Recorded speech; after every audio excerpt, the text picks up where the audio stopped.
কিছু বলো বন্ধু। ও তুমি বললা, তাহলে একটু বলা দরকার। ঢাকা বিশ্ববিদ্যালয়ের মল চত্বরে মনিরুল মামুনের সাথে হাঁটতে হাঁটতে আমাদের কিছু স্মৃতিচারণ করছি। মনিরুল মামুন তোমার সাথে হাঁটছে? না না না, তোমার মতো একজন ট্যালেন্টেড গবেষক মানুষের সাথে হাঁটা, যার পদচারণা শুরু হয়েছিল এই ক্যাম্পাস থেকে। ও বাবা, এই প্রাঙ্গণ, এই প্রিয় প্রাঙ্গণ, এটা ঢাকা বিশ্ববিদ্যালয়ের মল চত্বর।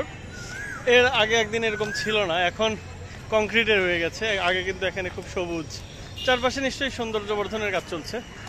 বন্ধু মামুন সেই ফার্স্ট ইয়ার থেকে আজকের এই গবেষক মামুন, ক্যাডার মামুন হওয়ার পিছনে কিছু বলো।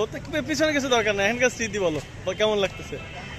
স্মৃতি বলতে গেলে অনেক সময় লাগবে, তবে এখন অনেক দিন পরে এখানে আসতে পেরেছি, খুব ভালো লাগছে। আর তোমার প্রাণবন্ত উপস্থাপনা আরো সুন্দর। ও তুমি তো সবসময়ের জন্যই খুবই মানে জলি মাইন্ডের লোক। তবে আজকে একটু হলে যাব। আচ্ছা, মুক্তিযোদ্ধা জিয়াউর রহমান হলে অনেক দিন পরে যাচ্ছি, অনেক বছর পরে। অনেক ভাই ব্রাদার, বড় ভাইরা থাকবে, ছোট ভাইদের সাথে দেখা হবে। আমি আসলে এক্সাইটেড সাথে দেখা করার জন্য। তুমিও মনে হয় যাবে, তোমারও হলের দিকে যাবে আসলে। হ্যাঁ সেটাই। আমি আসলে এখানে আসি সময় সুযোগ মতো, যেহেতু তোমার আজকে একটু কাজ পড়ছে, তো ভাবলাম যে তোমার সাথে একটু যাই। তো এটা হচ্ছে আমাদের সূর্য সেন হলের পাশেই মল চত্বরে, যে বাম পাশে দেখা যাচ্ছে সূর্য সেন হল।